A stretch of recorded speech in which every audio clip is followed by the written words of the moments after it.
4월 10일 수요일 하나님 말씀입니다. 오늘은 창세기 14장 같이 읽어보도록 하겠습니다. 창세기 14장은 한마디로 전쟁과 구원이라고 할 수 있겠습니다.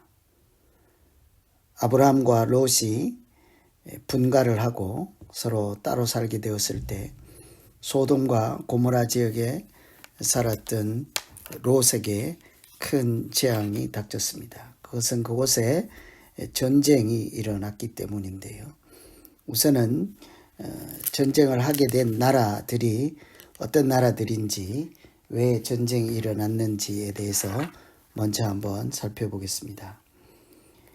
1절에 보시면 당시에 시날 왕 아므라벨과 엘라살 왕 아리옥, 엘람 왕 그돌라 오멜, 고임 왕 디달 이라고 되어 있는데, 시날, 엘라살, 엘람, 고임 이런 지역은 우선 낯서니까요. 시날 정도 기억하시면 되겠습니다. 시날 평지, 시날 땅, 바벨론 탑을 쌓았던 그곳 정도 생각하시고, 이스라엘을 기준으로 보았을 때는 이렇게 북쪽에 있는 나라들이라고 하면 되겠습니다. 이 1절에 있는 나라들과 2절 소돔, 고모라, 또 아드마, 스보임, 또 벨라고 소알왕, 이런 나라들이 있죠. 여기도 잘 났으니까요. 소돔과 고모라 정도, 소알왕 이 정도 생각하시면 되겠습니다. 그래서 시날 땅에 있는 5 나라들과 소돔과 고모라 지역에 있는 5 나라 연합 세력이 전쟁을 했다. 그렇게 일단 아시고, 이것은 이스라엘 기준으로 북쪽에 있는 5 나라와 남쪽에 있는 5 나라. 또 달리 이것은 왜 중요한가 하면 롯이 포함된 지역인 소돔과 고모라 지역이죠. 롯이 살고 있는 지역과 그 북쪽에 있는 나라들과 사이에서 전쟁이 일어났다. 왜 전쟁이 일어났는가? 그 이유는 4절에 보시면 이들이 12년 동안 그돌라오멜을 섬기다가, 그돌라오멜은 북쪽에 속한 왕이지요. 그 남쪽에 있는 왕들이 12년 동안 북쪽에 있는 나라들을 잘 섬기다가 13년에 배반을 하였다. 북쪽의 나라들이 더 강성했다는 얘기죠. 남쪽에 있는 나라들이 조공을 바치고 평화를 유지하다가 13년 때쯤 남쪽에 있는 나라들도 이제 자기들이 힘이 있겠다 싶었는지 조공을 바치지 않고 배반을 했다 하는 거죠.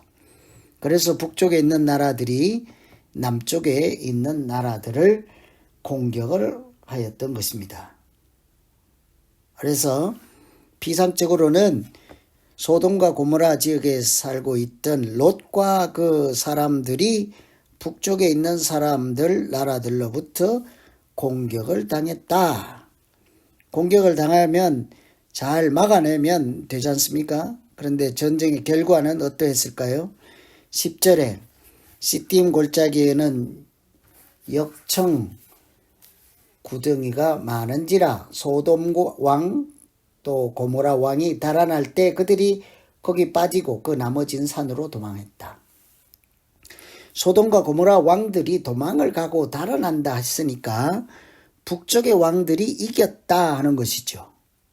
그래서 전쟁 결과는 남쪽 사람들이 소돔 고모라 지역이 졌습니다. 11절에 보시면 내 왕이 소돔 고모라의 모든 재물과 양식을 빼앗아갔다. 소돔 고모라 왕들이 졌으니까 북쪽의 사람들이 내려와서 재물과 모든 양식을 뺏어갔습니다. 모든 물질, 전리품을 가져갔다. 그런데 중요한 것은 12절입니다.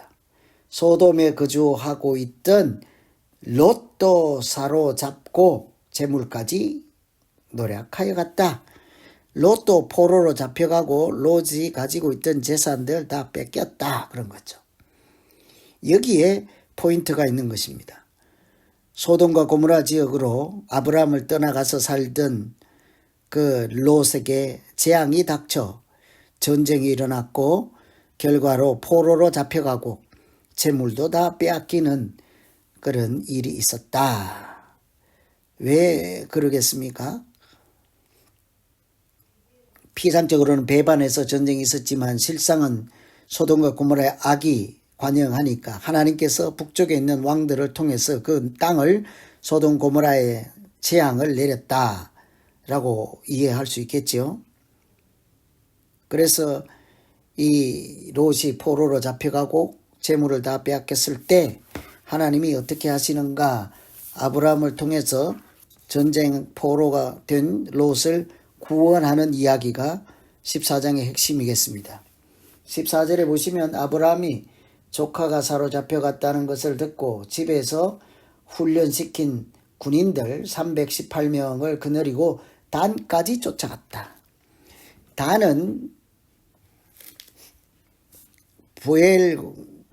부엘세바는 남쪽에 있죠. 이 단은 북쪽에 있는 경계선입니다. 이스라엘 가장 북쪽에 있는 지역 끝이 단이죠. 한국적인 정서로는 백두산 이렇게 보시면 되겠습니다. 남쪽 끝은 한라산인 것처럼. 그래서 이스라엘 땅의 최북단인 단까지 쫓아갔다. 아주 멀리 쫓아간 거죠. 그렇게 멀리까지 갔다 하는 것은 생명, 목숨 걸고 쫓아갔다 하는 거예요. 318명.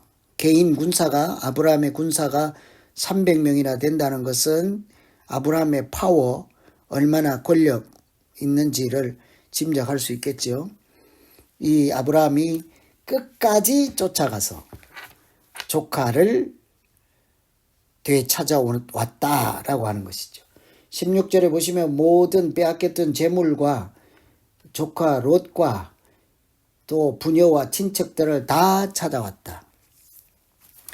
잘 한번 생각해 보세요. 남쪽에 소돔과 고모라 지역에 있던 5 나라들이 연합해서도 북쪽에 있는 군사들을 물리칠 수도 없고 전쟁에 패배를 했는데 아브라함 한 사람이 가서 그것을 해결하고 포로들을, 재산들을, 또 가족, 친척들을 다 찾아와서 구원하였다. 기적이죠. 여러 나라 왕들이 연합해도 막을 수 없었던 그런 전쟁을 하나님께서 아브라함 한 사람을 통해서 다시 평화를 찾아오게 하시고 빼앗긴 것들 찾아오시고 생명들을 구원하게 하신 하나님의 일이다. 이렇게 이해할 수 있어야 되겠습니다. 그래서 아브라함이 조카뿐만 아니라 재물과 모든 친척들, 부녀들을 다 찾아왔다.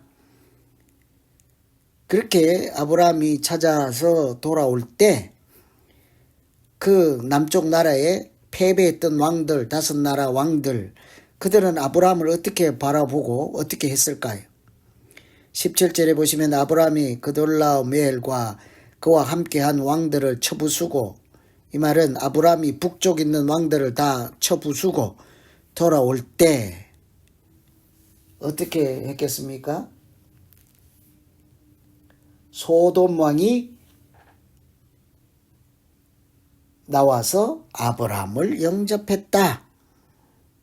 소돔 왕이 사회 골짜기, 곧 왕의 골짜기로 나와서 아브라함을 영접했다. 왕을 맞이하는 것을 영접이라고 하는데 그 왕이 나와서 아브라함을 마치 왕처럼 영접했다. 자기들이 못한 평화를 지키고 원수를 갚고 물건을 찾아오고 사람들을 찾아왔으니까 자기들보다 권세 있는 사람, 힘이 있는 사람, 하나님이 사용하는 사람이라는 것을 소돔 왕이 알게 된 것이죠.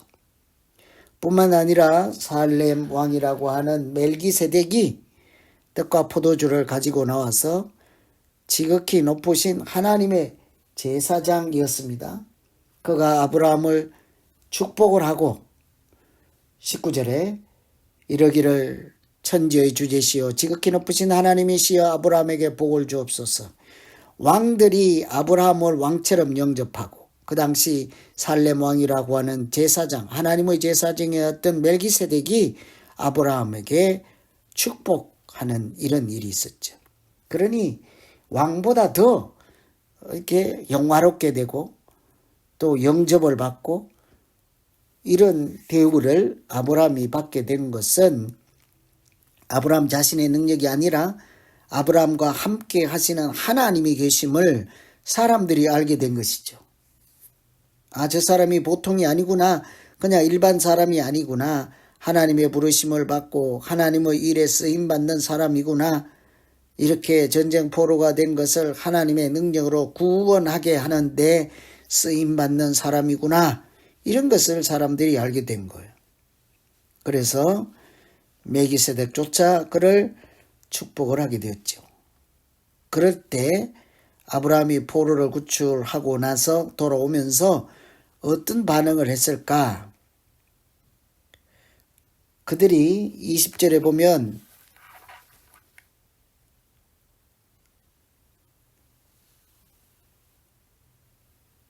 너희 대적을 내 손에 붙이신 지극히 높으신 하나님을 찬송할지로다 하며 아브라함이 그 얻은 것에서 10분의 1을 멜기세덱에게 주었더라. 우선 아브라함은 10분의 1을 제사장에게 드리죠.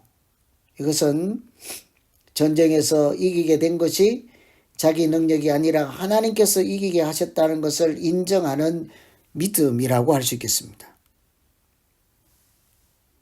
21절에 소돔왕은 아브라함에게 이르되 사람은 내게 보내고 물품은 가져가라 했죠. 왕들이 물품을 아브라함에게 돌려주었습니다. 아브라함이 전리품을 이렇게 그들에게 주었는데 그것을 아브라함에게 가지고 가라 이렇게 얘기를 하죠. 그런데 아브라함은 그 전리품을 하나도 손에 넣지 않습니다. 만일 아브라함이 치부를 하였다 할까? 그러니까 다른 소리 듣기가 싫었던 것이죠. 뿐만 아니라 사실은 그 전쟁이 하나님께서 이기게 하신 전쟁인 것을 인정하는 믿음 때문에 그 치부를 아브라함의 자기 공로로 취하지 않았던 것입니다. 그래서 아무것도 어떤 것이라도 아브라함이 갖지 않겠다라고 하는 것이죠. 그것은 모두 진멸하는 하나님의 거룩한 전쟁처럼 하나님께 속한 것이죠. 그래서 아브라함은 그 물건들을 하나도 자기 개인적으로 갖지를 않습니다. 이처럼 14장 전쟁을 통해서 소돔과 고모라 왕이 전쟁에서 패하게 된 것 한번 생각해 볼 필요가 있습니다. 그들이 단순히 힘이 약해서가 아니라 소돔 고모라에게 죄가 악이 관영하고 그들이 하나님을 알지 못할 때 하나님께서 내리는 징계라고 볼 수 있죠. 아브라함은 어떻게 왕들이 다 패한 전쟁에서 포로들을 구출할 수 있었을까? 318명 군인들이 많아서일까요? 그렇지 않습니다.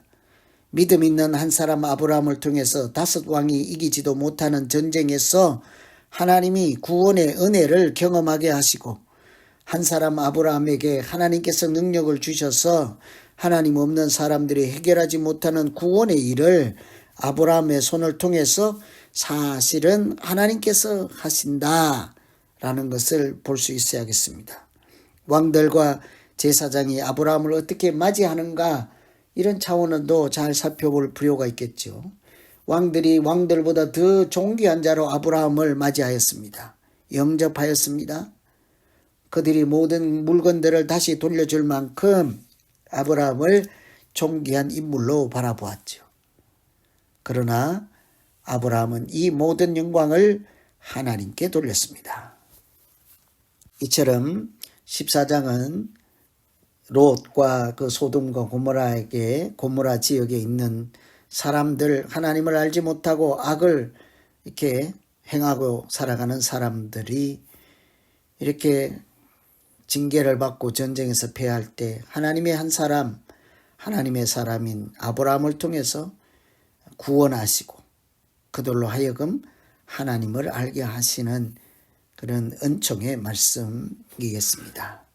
이런 관점으로 14장을 천천히 여러분 읽으시고 같이 기도하시고 묵상하시면 되겠습니다. 같이 한번 기도하겠습니다. 하나님 아버지, 소돔과 고모라가 다른 나라로부터 침공을 받고 포로로 잡혀가고 재산을 다 빼앗기게 된 것은 무기가 없고 힘이 없어서가 아니라 그들의 삶이 하나님의 진노를 사고 또 하나님의 징계의 도구인 다른 나라로 이렇게 인해서 고통을 당하게 되었습니다. 반면에 하나님을 믿었던 아브라함을 통해서 하나님은 그들을 구원하시는 일을 또 하셨습니다.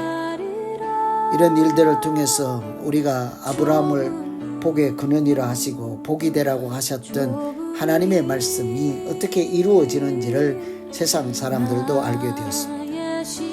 믿음의 사람들을 통해서 하나님께서 역사하시고 구원을 행하시고 그들에게 복을 주시는 은혜의 통로가 되게 하실 때 우리가 더욱더 견고한 믿음으로 살게 하시고 하나님 말씀에 순종하며 악이 아니라 선을 행하며 살아가는 우리 모두 되게 하여 주시옵소서. 예수님 이름으로 기도합니다.